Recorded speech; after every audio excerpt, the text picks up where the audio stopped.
हरे कृष्णा। मैं भागवत दास आप सभी भक्तों का स्वागत करता हूँ मेरा इस वीडियो सेशन में। आज हम लोग एक बहुत ही महत्वपूर्ण विषय पर चर्चा करेंगे। वो महत्वपूर्ण विषय है एक सामाजिक कुप्रथा, क्योंकि अभी नवरात्रा आने वाले हैं तो लोग वो कुप्रथा का बहुत ही अभी जो है प्रचलन चालू कर देंगे। और वो कुप्रथा क्या है? वो है बलि प्रथा, यानी पशु बलि की जो प्रथा चल रहा है समाज में, ये कुप्रथा का ऊपर आज हम लोग थोड़ा चर्चा करेंगे। तो कई बार लोग सवाल पूछते हैं, प्रश्न पूछते हैं कि प्रभु जी पशु बलि क्यों ना करें। तो देखिए इसके कई सारे कारण हैं, लेकिन मैं यहाँ पे सिर्फ 3-4 कारण बताऊंगा जिस कारण से हमको पशु बलि कभी नहीं करना चाहिए। पहला कारण, एक निर्दोष जीव को मारना ये तर्क संगत नहीं है ना। निर्दोष जीव को क्यों मारे, उसने हमारा क्या बिगाड़ा है। दूसरा कारण, हमें उससे पाप लगता है। अगर किसी निर्दोष जीव को मारेंगे तो उससे आपको पाप लगेगा, तो हम पाप के भागीदारी क्यों बने। और तीसरा कारण, ये जो बलि प्रथा है ना, लोग इस मांस को खा लेते हैं। तो इससे क्या होता है, मांसा जो शब्द है इसका मतलब है कि मैं इस जन्म में तुम्हें काट के खा रहा हूँ, अगले जन्म में तुम मुझे काट के खाना।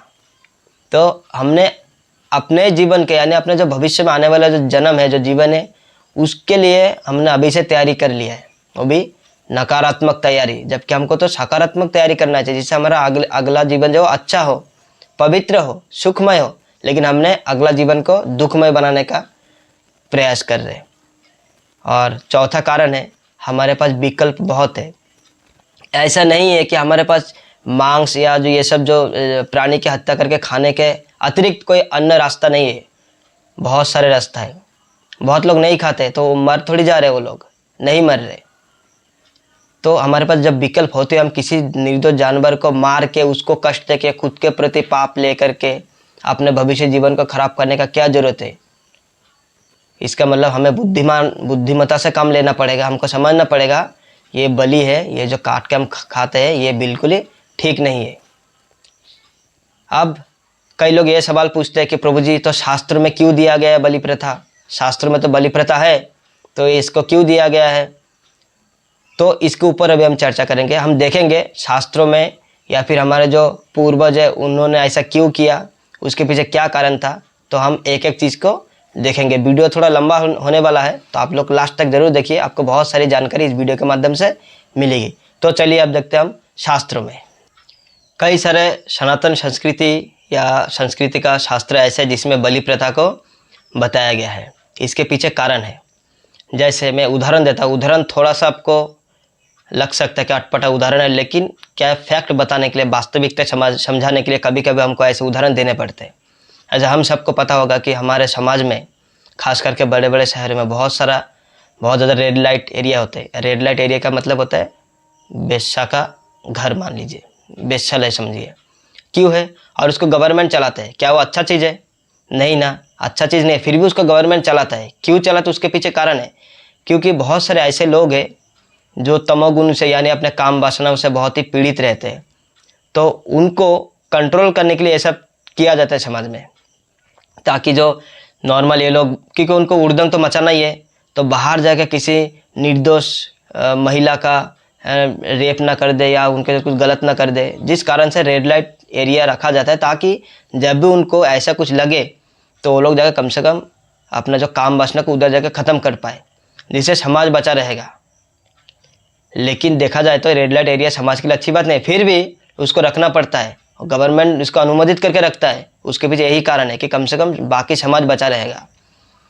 इसीलिए जैसे ये उड़दंग मचाने वाले लोग हर समाज में रहते हैं, इसलिए उनके लिए स्पेशल ये चीज़ किया जाता है, ये वेश्यालय खोला जाता है। इसी प्रकार समाज में तमोगुनी लोग बहुत है, मांस खाने वाले लोग बहुत है, रहेंगे, कभी ख़त्म नहीं होगा। और ये सब जो है भगवान के ही बच्चे हैं, तो भगवान को इनको भी ख्याल करना पड़ता है। इसलिए शास्त्र में दिया हुआ है कि अगर आपको खाना, क्यों तो वैसे भी वो खाएगा ही खाएगा। जैसे वो उड़दंग मचाने वाला आदमी, अगर रेड लाइट एरिया उनको नहीं देंगे तो वो जाकर कहीं बाहर ऐसे काम करेगा ही करेगा। तो क्यों ना उसको एक नियम में बांधा जाए, कम से कम बाकी समाज बचा रहेगा। इसीलिए शास्त्र में दिया हुआ है कि जो लोग खाने वाले उनको कोई तो रोक नहीं सकता, तो कम से कम नियम मान के खाए। और नियम क्या है?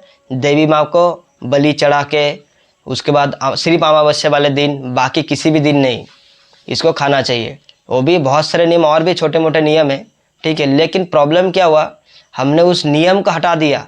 अरे एक दिन खा सकते, अमावस्या दिन खा सकते हैं, तो बाकी के दिन क्यों नहीं खा सकते? हमने इस नियम को हटा दिया, हमने सिर्फ उसको कस्टम को रखा है, रिचुअल्स को हम भूल गए।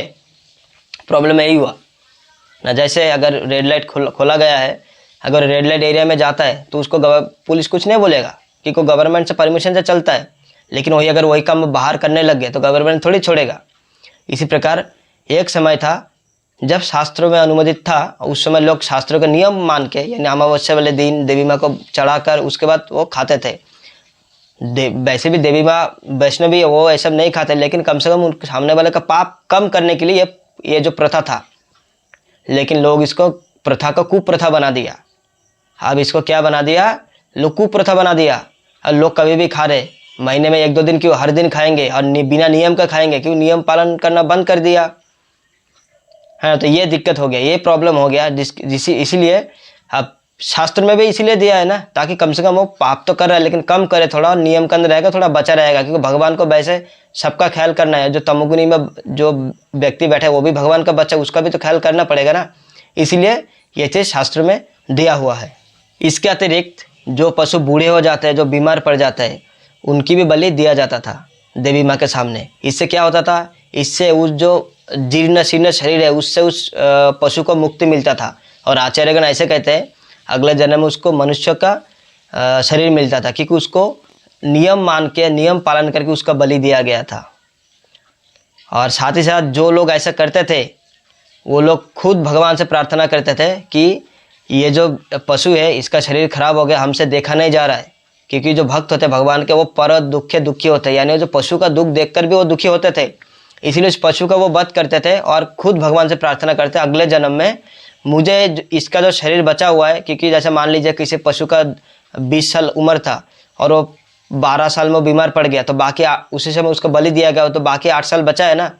तो वो जो 8 साल बचा वो खुद अपने ऊपर लेते थे, जो बलि देते थे, जो ब्राह्मण होते थे या फिर जो भी लोग बलि देते थे, वो लोग अपने ऊपर लेते थे कि इसका जो अगले जन्म में जो शरीर बचा हुआ है, जो पशु का जो योनि में इसका ड्यूरेशन बचा हुआ है, वो मुझे दे दीजिए, मैं इसके बदले पशु बन जाता हूँ, इसको मनुष्य बना दीजिएगा और इस शरीर से इससे मैं मुक्ति दे रहा हूँ, क्योंकि बहुत कष्ट झेल रहा है। तो ये देखा जाए तो वास्तव में उस पशु के लिए अच्छा ही है ना पशु के लिए अच्छा। क्योंकि हमने कई बार हमने मूवी में देखा है कि वो उसको ऐसा बीमारी पकड़ लेते कि वो बच नहीं पाता, तो उसको इंजेक्शन देकर मार दिया जाता है।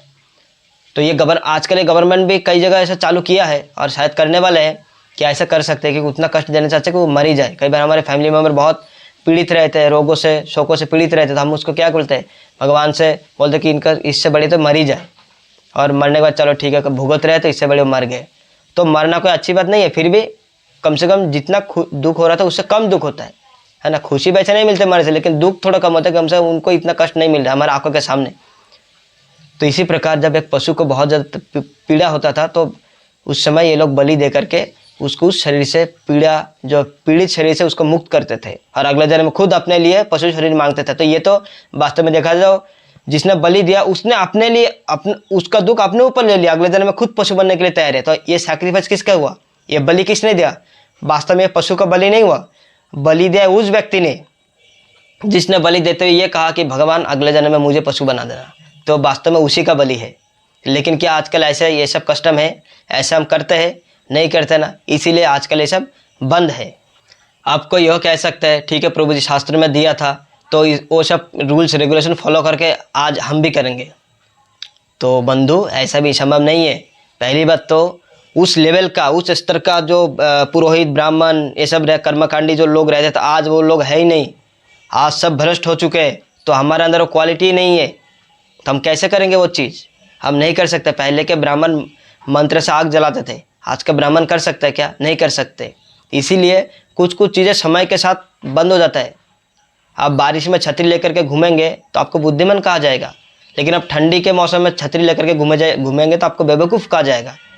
तो कुछ कुछ चीज़ें समय के साथ चालू होता है, समय के साथ ख़त्म होता है। आजकल वैसा अवेलेबल नहीं है, ना आपको प्योर इंग्रेडिएंट्स मिलेगा, सामग्री मिलेगा ये सब करने का, ना उतना आपको शुद्ध ब्राह्मण मिलेंगे, शुद्ध पुरोहित मिलेंगे, ना उतना शुद्ध तरीके से आप कर सकते।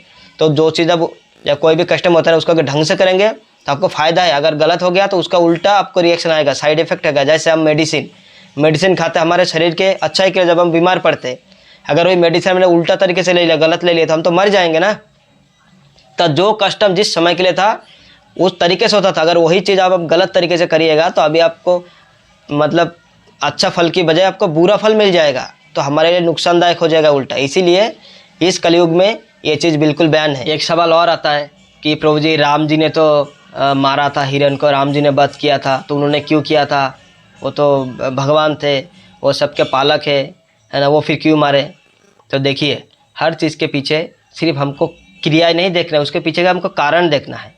अब कारण क्या है? इसका 4-5 कारण है। मैं आपको 4-5 कारण बताऊंगा जिससे आपको ये समझ में आएगा कि राम जी ने जो किया वो बिल्कुल सही किया। पहली बात हमको समझना पड़ेगा, पहली बात वो जो हिरण था वो हिरण था ही नहीं। वो कौन था? वो रावण का मामा मारीच था।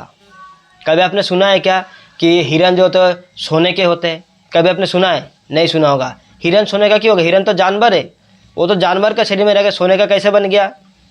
कि कोई डिस्गाइजिंग रूप में आया था, वो ध्रुत था, इसीलिए राम जी ने उसका वध कर दिया। और रावण का मामा मारीच था, वो भी मारीच भी नहीं आ रहा था। रावण ने मरने का धमकी दिया कि मैं तुम्हें मार दूंगा, इसलिए मारीच आया। उसने सोचा वैसे मैं मरने ही वाला हूँ तो क्यों ना मैं राम के हाथ से मरूँ, रावण के हाथ से। उनको भी पता था राम भगवान, इसीलिए वो खुद मरने के लिए यहाँ पे आए थे और खुद ही वो लीला कर गए और मरे। और वो रावण का मामा था, वो हिरण नहीं था। हमको समझना पड़ेगा राम ने किसी हिरण को नहीं मारा है। दूसरा कारण, जैसे हम देखते हैं फिल्मों में, है ना, कई बार पहले जो सीन सेटिंग होता है, पहले के आधा घंटा बढ़िया रहता है, उसके बाद अचानक से विलेन आके हीरो के फैमिली मेम्बर को किसी को मार देता है या कुछ गलत कर देता है हीरो के साथ। फिर वहाँ से कहानी चालू होता है। हीरो फिर उस बदला लेता है, विलेन को मारता है, विलेन के परिवार वालों को मारता है, पूरा विलेन का पूरा जो गढ़ होता है उसको ख़त्म कर देता है। तो ये कहानी चलता है।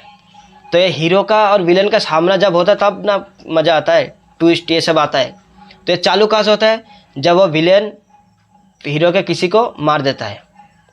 तो ये कहानी एक प्रकार कहानी चालू करने के लिए आपको बीच में से कुछ ना कुछ डालना पड़ता है। तो राम जी आए थे लीला करने के लिए। लीला क्या लीला? रावण का उद्धार करना है ना। तो रावण का उद्धार का जो मेन है उनको मारना था, वो कहाँ से चालू हुआ? ये सब लीला का है। हर चीज़ जो एंड रिजल्ट का जो प्रोसेस होता है वो प्रोसेस होता है। जैसे मान लीजिए हम रोटी बनाएंगे, रोटी बनाने से पहले प्रोसेस है ना। जैसे हम बोलेंगे जब हम रोटी सूखा बनाते तो उसमें पानी क्यों डालते हैं? आटा में, अरे आटा में पानी डालेगा तभी वो गूंदेगा, और गूंदेगा तभी वो उसको बेल पाएंगे, फिर वो बनेगा। जबकि हम रोटी की तो पानी के साथ नहीं खा रहे हैं ना, फिर भी हम उसमें पानी डाल के उसको गूंद, तो प्रोसेस है।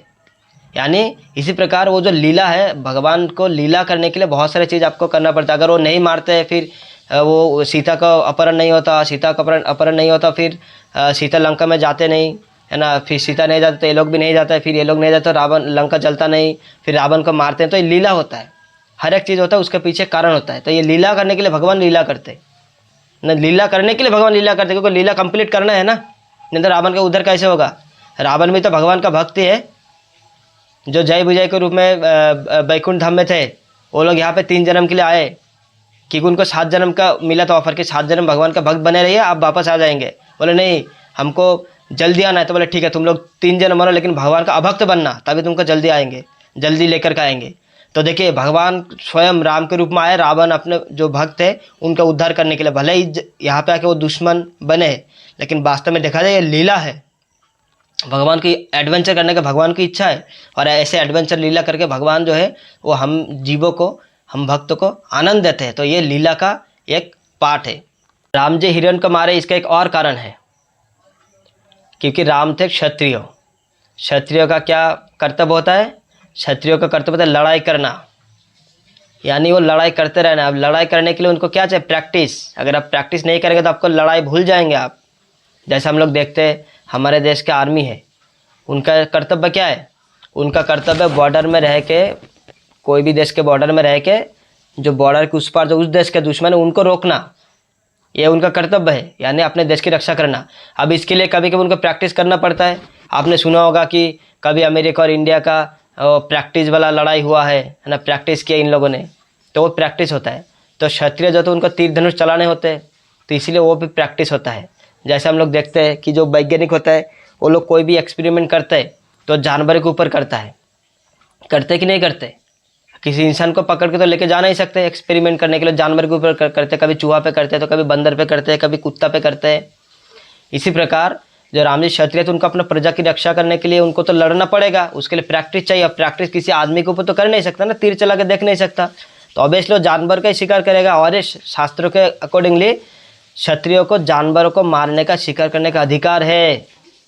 हम जैसे आप जैसे लोगों को नहीं है। जिस प्रकार आर्मी को अपने दुश्मन को मारने का अधिकार है, लेकिन हम और आप अगर नॉर्मल यहाँ पे आदमी को मारने का अपने संतुष्टि के लिए, अपने मजे के लिए, तो हम लोगों को गवर्नमेंट पकड़ लेगा। परंतु वही अगर हम आर्मी बन के हम बॉर्डर में जाकर दुश्मनों को मारे तो हमको गवर्नमेंट मेडल देगा। इसके लिए हमको आर्मी बनना पड़ेगा। और अगर हम चाहे कि हम जानवर को मारे तो उसके लिए हमको क्षत्रिय बनना पड़ेगा। लेकिन आजकल क्षत्रिय कहाँ है? जो बोलते हैं अपने को क्षत्रिय हो जाके, क्षत्रिय बोलते हो जाके 15,000 में जाके किसी कंपनी में पैकिंग कर रहा है जाके, है ना, किसी कोरियर कंपनी में सामान पैक कर रहे हो। किस बात का क्षत्रिय है? तो सिर्फ नाम का क्षत्रिय है। तो नाम राम जी नाम का क्षत्रिय नहीं, तो वास्तव में क्षत्रिय थे और उनको प्रैक्टिस करने के लिए उनको ये सब करना पड़ता था। और एक खास बात, आजकल हम लोग शहर में रहते हैं या फिर हमारे यहाँ पर जानवर खत्म हो गया, इसलिए हमको जानवर से लड़ाई नहीं लड़ना पड़ता है। हमने खुद देखा है, हमारे बचपन में हमारे गांव में, हमारा गांव घर थोड़ा जंगल के अंदर था। अभी खैर वहाँ पे बहुत घर आ गए, लेकिन पहले हम सिर्फ एक ही घर जंगल में रहते थे। हमारे घर के पीछे सामने भालू घूमते थे, इतना जानवर थे। आप समझे त्रेता युग में उस समय कितना जानवर रहे होंगे।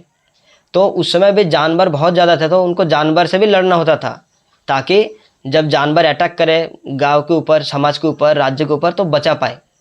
तो जानवर को मारने के लिए भी प्रैक्टिस करना पड़ेगा। इसीलिए उनको अलाउ था कि तुम जानवर मार सकते हैं, क्योंकि तुमको राज्य की रक्षा करना है, वो इमरजेंसी सिचुएशन। इसीलिए उनको ये दिया गया था कि क्षत्रियों को ऐसा शास्त्रों ने अनुमोदित किया कि तुम मार सकते हो, बाकी कोई नहीं। बाकी अपने अपने जो वर्ण व्यवस्था है उसके अकॉर्डिंगली काम करे। ब्राह्मण का काम नहीं है आके कि किसी जानवर का मारना, या क्षत्रिय का काम नहीं है कहीं जाके मंत्र पढ़ना। जो अपना अपना वर्ण व्यवस्था है उसके अकॉर्डिंगली सब कुछ अनुमोदित किया गया है शास्त्रों में। इसीलिए राम जी क्षत्रिय थे, उनको जो हिरण को मारना उनके लिए बिल्कुल ठीक था, उचित था। और सबसे बड़ा कारण पता है क्या है? सबसे बड़ा कारण है हम सब बच्चे हैं भगवान के। हम सब भगवान के ही अंडर में आते हैं, जीव हो चाहे प्राणी हो चाहे कोई भी हो, हम सब। अब मारने वाला वही, बचाने वाला वही। तो हम लोग और आप उनको सवाल करने वाला कौन है? भगवान चाहे तो किसी को भी कहीं भी मार सकते, हम लोग क्या कर लेंगे? हम लोग कुछ कर नहीं सकते। वही तो प्राण देने वाला है, वही प्राण लेने वाला है। हमारा अधिकार नहीं बनता। हमारा अधिकार क्या बनता है कि भगवान ने जो किया उसको हम समझे, कम से कम हमारे मन से द्वेष जो है भगवान के प्रति वो खत्म हो जाए। हम द्वेष करना हमारा काम नहीं है।